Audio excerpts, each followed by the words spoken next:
Aquí está América Latina para que lo reconozcan.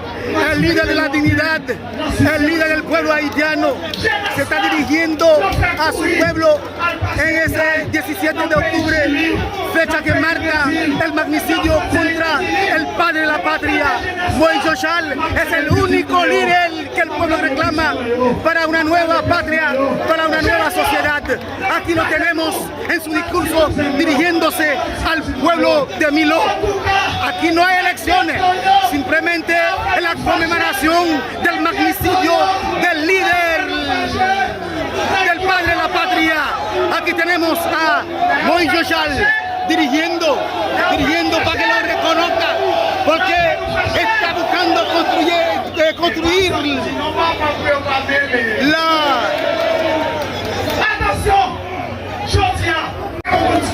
Hoy, 17 de octubre, queremos recordar que una fecha como hoy, la oligarquía haitiana, los enemigos del pueblo haitiano, asesinaron al libertador haitiano.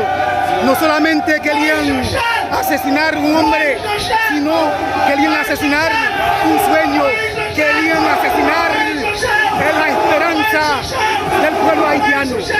Y han pasado ya más de 200 años, el pueblo nunca ha cansado, el pueblo haitiano nunca ha bajado la guardia, sigue luchando. Hoy el pueblo haitiano encuentra su esperanza, quiere retomar su dignidad a través del discurso, a través de la voz, a través de su representante Moïse Jochal, el líder carismático. Aquí lo tenemos dirigiéndose al pueblo de Miló, al pueblo de Haití, el pueblo de dignidad, el pueblo de lucha. A pesar de todo, las vicisitudes, el pueblo está de pie.